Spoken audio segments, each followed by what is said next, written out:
Welcome to Toffee Blues, your source for all things Everton. I continue to be Gerry. He continues to be Thomas, and we are gonna talk Wolves. We've got Wolves on Sunday, so kind of a battle of two teams that were scrapping over similar position in the table last season.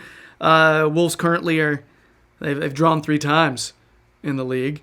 Most recently, they drew with Burnley 1-1. Had a late penalty in that one.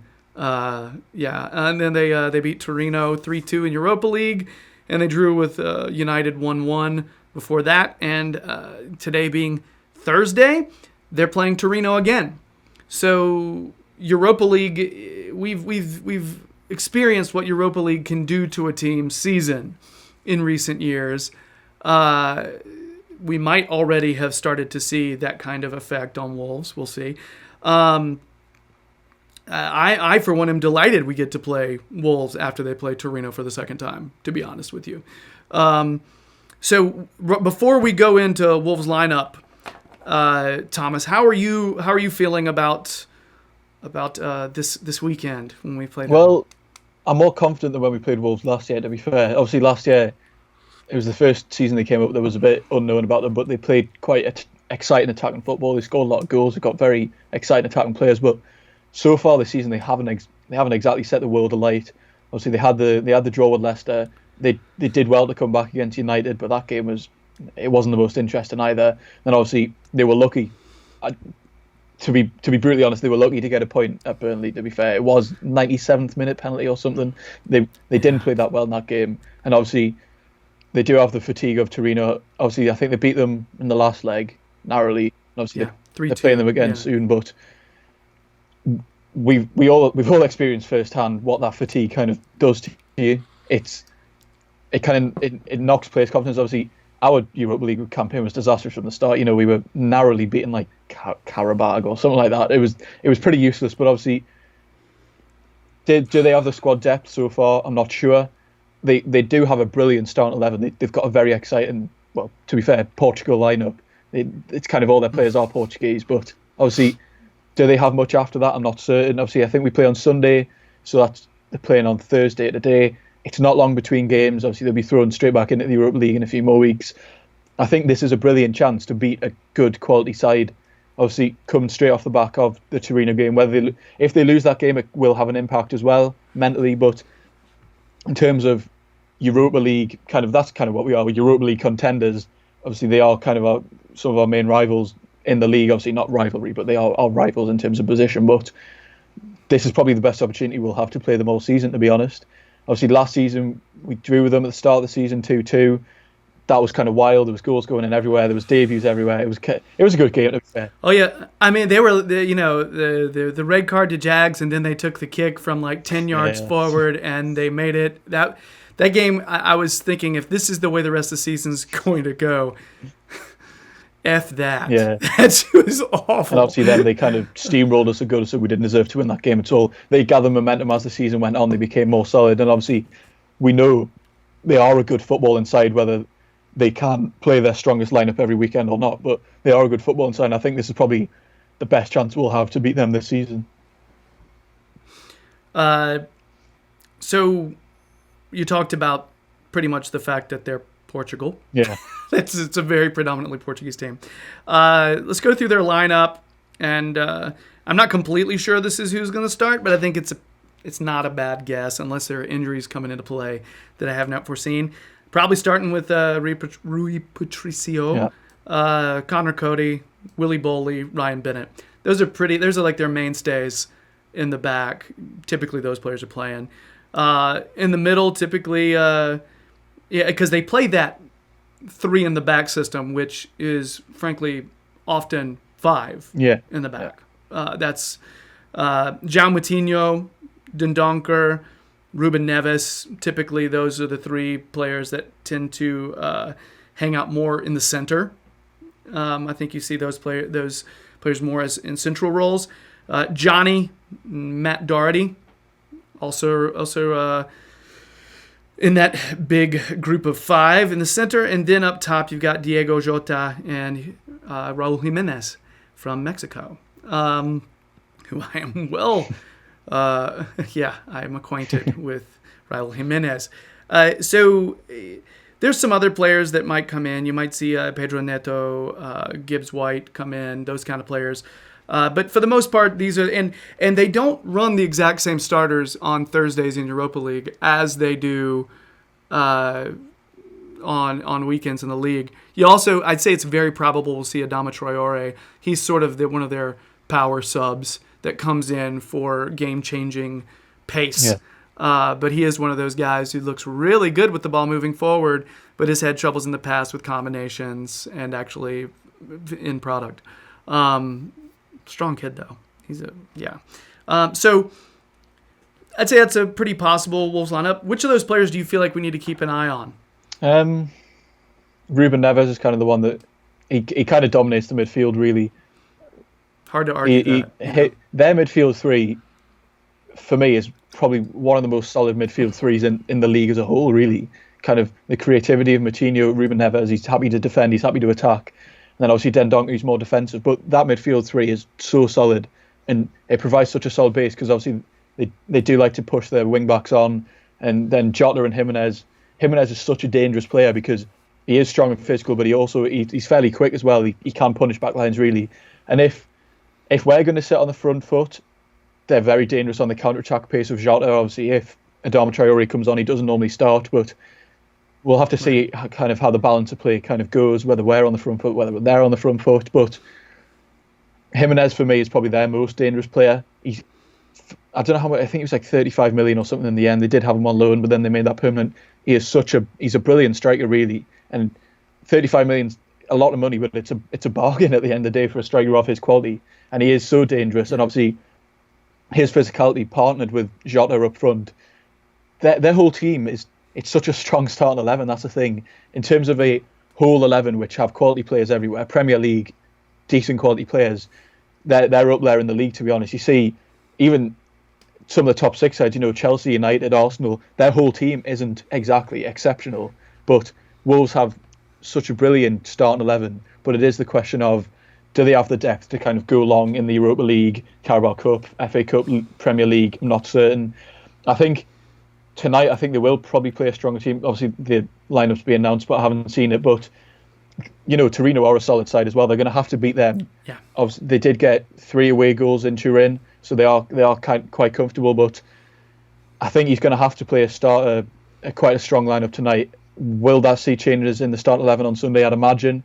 Maybe not too many, but they do have a brilliant start 11. I've said that so many times now, but they do really. And then obviously off the bench, not the best finishers in the world, obviously Adama Traore, but then Gibbs White as well is another solid option off the bench if you want to break up play, especially. He loves a foul, that lad.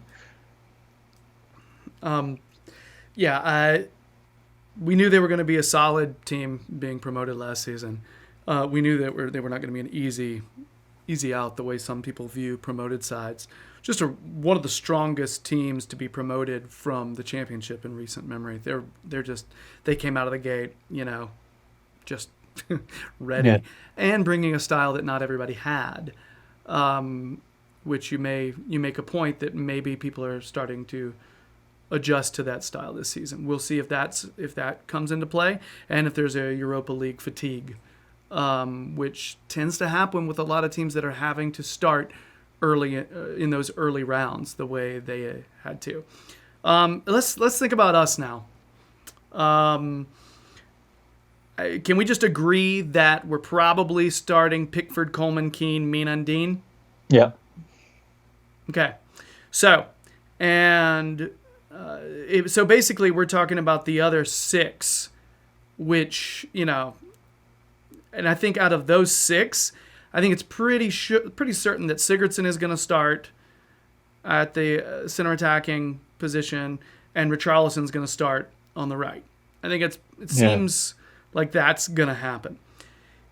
It's the other 4 now, and I feel like those are the ones where it could go a lot of different ways.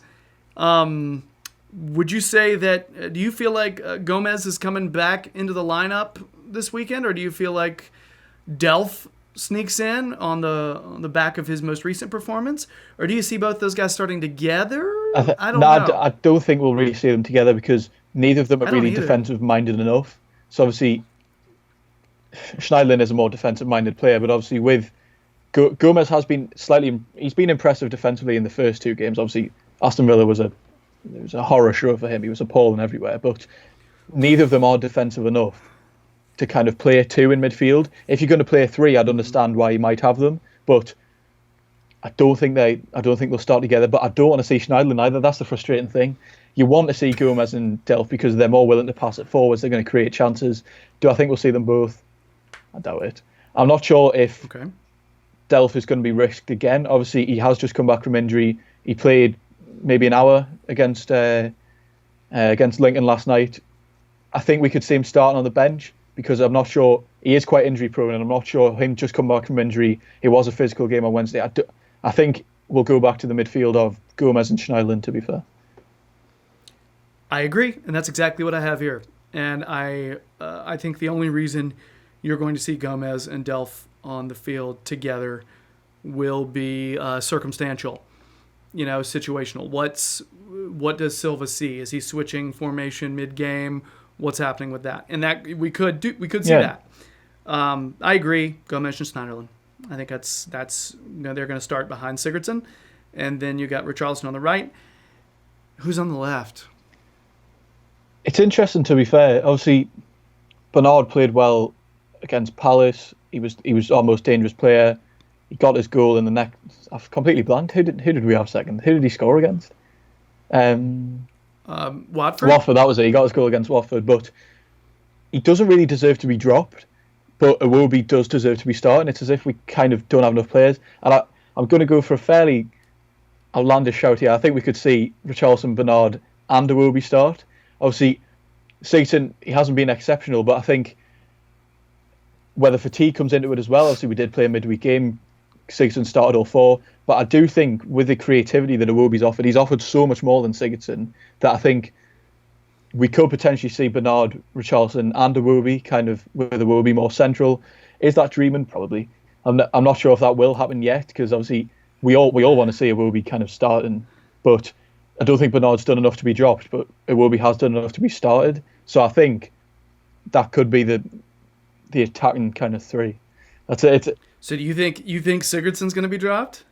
I don't know if that's hoping Sigurdsson's going to be dropped or if I think he'll be dropped. That's my question. That's my question right there. But to be fair, I think it could happen because whether if that happens, then Silva can always just fall back on. Oh yeah, he's tired from playing Wednesday night. But I think we could see more rotation. Obviously from last night, Sadiba's not going to start again. I hope Sigurdsson will be dropped. I don't want to sound harsh on him, but I think Iwobi just offers so much more creatively at the moment.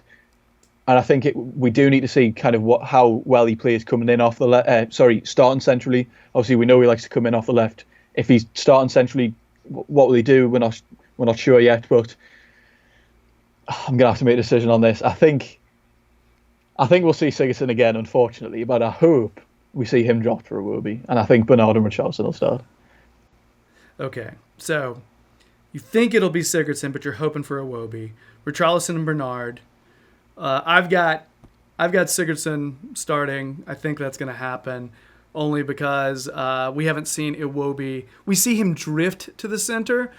You know what I mean? Though in the same way that you see Richarlison. You mentioned it in the last segment about how Iwobi was kind of was lined up on the left, but he's moving to the center. Richarlison's kind of doing a similar thing. They have some freedom in their movement, which is good because they need to get close to the goal. But yeah, we haven't really seen him flat out come in at that center attacking mid role, which I was expecting him to do more of when he came in. And I guess I should have listened to Silva when he said, yeah, he's come in to play left forward. And I think he actually said that. I guess I should have just listened to him. I don't know. I've been expecting that center attacking mid just because he's creatively he provides a lot. Yeah. But maybe he's a similar situation as Bernard. Both of them create a lot from the left, but it looks like Iwobi is more, maybe creates a little bit more in terms of goals. Yeah, I can see that. So I've got Iwobi playing on the left instead of Bernard. because and again, I don't think Bernard's done enough to get replaced, but I think right now Iwobi, with his experience, he's played in the league before. I think it could be. I think he may get a start. But here's the another one of those difficult questions now, and you know what's coming. Who is Silva going to go with up top? I'm not sure if I find that difficult. I think he's just going to start with Keane, to be fair. I don't mean that in a rude way, but... Yes, you do. No, it's... can't see... Sorry. No, it's funny, because I have somebody else's name written down here. So I'm curious. Yeah, so I don't think he should. I think starting Keane would have been on the back of his display. I think it could be interesting, but you talk about why you think he's gonna throw Keane in there. To put it bluntly, Calvert-Lewin's done nothing all season. He's come far too deep at times. He's winning the ball, but then obviously he's not scoring. He missed quite an easy chance against Villa. Obviously that was kind of doing the rounds. I was everywhere, that miss from behind the goal. But I didn't hear about that. Really? Did you not see the picture of his? No, I'm joking. That's my every other Twitter on my feed was like this screen grab of that, and I was just like, yeah, that's bad. But I think Keane just offers so much more. He creates his own chances. He's willing to beat men. Calvert-Lewin doesn't really create anything for himself. He's kind of the classic number 9. He will end up in the box eventually. He'll get there at some point, and he's not really going to dribble past players. And I think Silva's probably, in my opinion, he's going to look for the more creative output than the kind of selfish striker, because that's the thing with Keane. He fits into the attack. I think he wants to see a fluid attack, obviously, with Richarlison and Iwobi coming in. He wants quite, players playing in positions maybe they're not starting in, they're not on the team sheet in, but they're willing to play there. Obviously, Keane's happy to kind of go on the wings at time. Richarlison goes up front, Iwobi comes in the centre. I think Keane offers so much more in that kind of fluid attacking kind of system that I think Silva's more interested in than Calvert-Lewin does, because I think Calvert-Lewin is more just, I'm going to win the ball for you, then I'm going to get in the box and I'm going to need it a bit later, less kind of, I'm going to get the ball now and I'm going to dribble past a player. I think Silva's much more interested in a player that's going to fit into a fluid attack. He's going to create his own chances than kind of rely on other players. I guess it kind of depends on your definition of a fluid attack. I feel like Calvert-Lewin has a tendency to receive the ball and distribute and go, and sometimes that distribution helps it to be fluid. Yeah, I guess what I mean by fluidity is kind of different players playing in different positions, kind of. Yeah. If someone wants to come centre, Keane's going to go wide, but I don't. Okay. We don't want to say him at right wing back ever again. We don't really want to say him on the right wing, and he's not a particularly versatile player. He is kind of an out and out striker. So in terms of players that are kind of happy to play in different positions, I think Keane offers much more than Calvert-Lewin does in that aspect. That's interesting. It's weird because I feel like it all depends on what you want from your players. I've always gotten the impression that Calvert-Lewin is doing everything that Silva wants him to do, and that's why he's doing it. You know what I mean? Like in terms of but the problem is he's focused so much on those little details. He's not doing the things that we see that Keane does really well. Keane feels the game. He feels the game. Calvert-Lewin, I feel like, is overthinking everything. I see what you mean. He's very focused on the system. He's focused on because look at what they do when they're on the field. Keane's defensive work, he's not really doing as much right now because I think it might be just because he's not as much. He's still getting fit, But you don't see him pressing really hard, But you see Calvert-Lewin really getting at it. Him and Sigurdsson are flying on those passing lanes. You know what I mean? Keane's not doing that as much, and that's why I've got. For some reason, I feel like Silva's going to go with DCL again, but I would start Keane right now because I feel like he's threatening more. I keep hearing Silva in my mind saying we're going to bring him along slowly. Yeah, we're going to bring him along slowly. The thing is with Keane, I think I will. Sorry, I think I would have gone with Calvert-Lewin starting if Keane had played the full 90 minutes, but obviously he didn't. He went off kind of earlier. So I think that kind of, to me, was kind of Silva saying, I've seen what I need to see for you to get into the team. Maybe. Your turn, and now I'm going to rest you for Sunday. That's kind of what I saw it was, because there was no real reason to take him off. He was still posing a threat to that defence. So Did you sigh when he got off? I was disappointed. But I kind of saw it happening because it's like, we've seen what he can do now. There's your place in the starting 11 on Sunday. I'm not going to risk you now because we didn't need him at that point because we had a lot of attacking players already on. And then obviously Calvert-Lewin and Tosin came on. And I think he only took him off because he was happy with what he's seen. And he's now going to be, well, there's your licence to be free in the Premier League. Obviously, Lincoln and Wolves are very, very different teams, are very different kind of quality teams.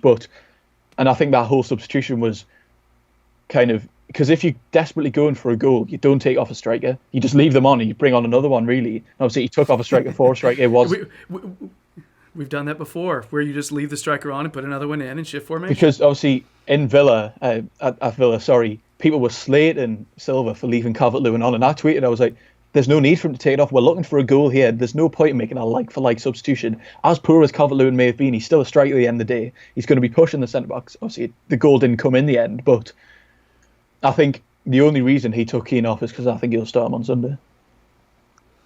Yeah, and watching Calvert-Lewin work or be on the field at the same time, I'd be curious to see him play on the same field as Iwobi. Because keep in mind how good is Iwobi's passing. It's been really good. That's been impressive. Like, he spreads the ball around really well. He's penetrating. He's helping to get other people in positions. I don't know. I'm not going to sit here and make apologies for Calvert-Lewin. I do think Keane should probably be starting after that performance. He looked dangerous. He looked confident. And I think the more he plays, the more he's going to get into what Silva wants him to do in terms of system is concerned. But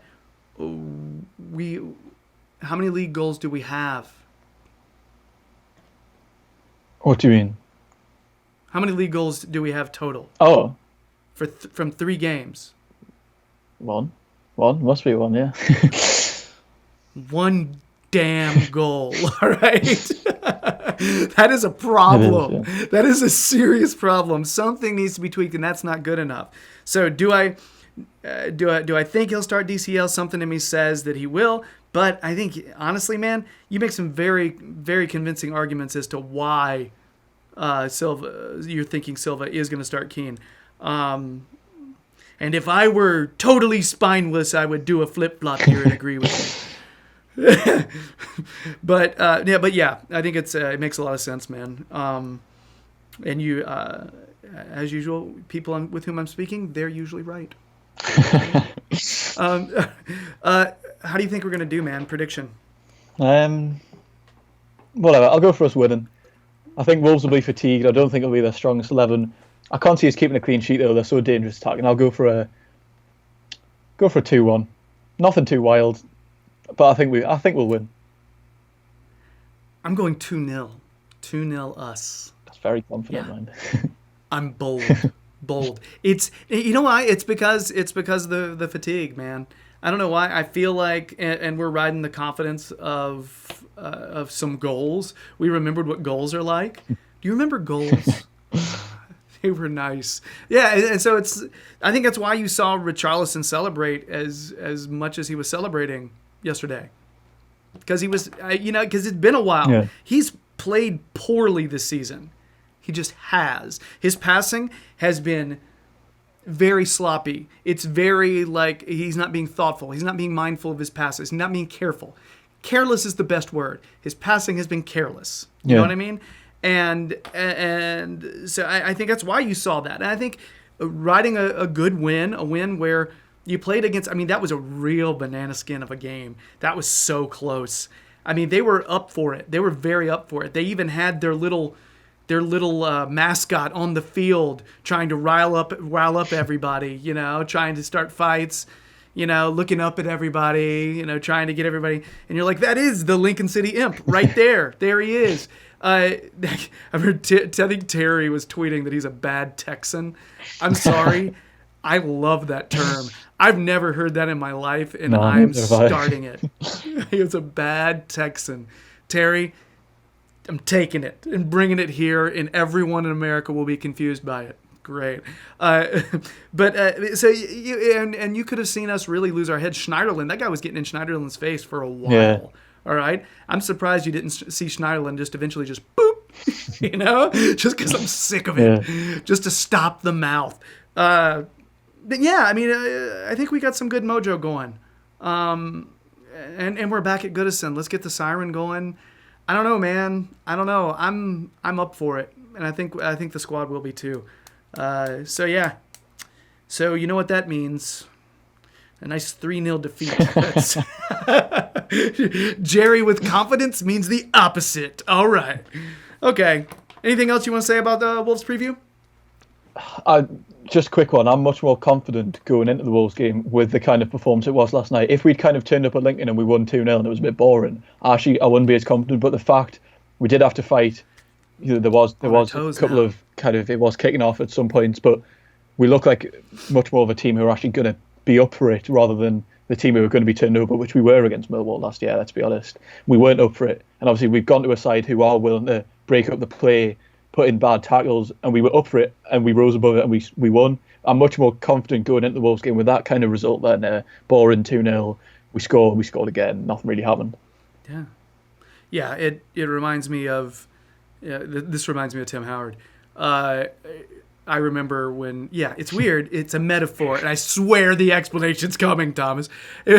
Now, World Cup, he's making 30 saves, and everybody's like, "Oh my God. What a world beater. That guy's amazing." It's because look at how many shots he was facing. He was constantly having his attention. But then he comes to Everton and he's having to face one shot against Spurs and gives up one goal. And it's because he was flat-footed. He wasn't expecting it. So if you're sitting there taking 30 shots a game, yeah, he's going to be ready. But hardly seeing any until the end. He's flat-footed. He's not ready. It's whether or not you're on your toes, whether or not you're ready. You're right. The fact that we got a little... got a little fear put into us yesterday. Like, holy hell, you're about to lose to Lincoln. That right there, that could be, the idea of, hey, you need to remember, the games are not cakewalks. Teams you're playing have quality players. They have good managers. They have good, they have really quality support. You can lose. Yeah. Get your shit together, guys. So I agree. I see what you mean, and I haven't thought about that. That's a really interesting angle. I like that. That's why I bring my crap metaphors to explain. All right, so, well, I guess that's it. Thomas, that was good, man. I like that. So if there's nothing else on the Wolves preview, we'll start wrapping this up. If you're digging the videos, please subscribe to the Toffee Blues YouTube channel. We sincerely appreciate it. If you want more Thomas, well, there's a couple places you can go besides Thomas's house. You can check out the Toffee Blues website where he does a lot of analysis on there. Or you can go to the Twitters. You can either go to his or you can check out the Toffee Blues Twitter account and Facebook. Thomas does a lot of live tweeting, a lot of social media updates for the Toffee Blues. So if sometimes it's not always Toffee Blues John typing up those updates, it could be Thomas. Yeah. So if you want, sometimes just take a chance. Somebody puts something, an update from the Toffee Blues, just type in there, "Is that you, Thomas?" See what happens, And if you get someone saying, "No, it's not," it's probably Toffee Blues John. He'll be okay with it. Trust me. All right. So that's it. Let's roll. Let's get 3 points on Sunday. It'd be great to go ahead and kind of remind these people we've been around for a while. Yeah. It'd be nice. All right. That's it. Thomas, thanks so much, man. Good to talk to you. Thank you for having me. I mean, come on. You're always welcome. All right, so that's it. We'll see you next time. Thanks a lot. Bye.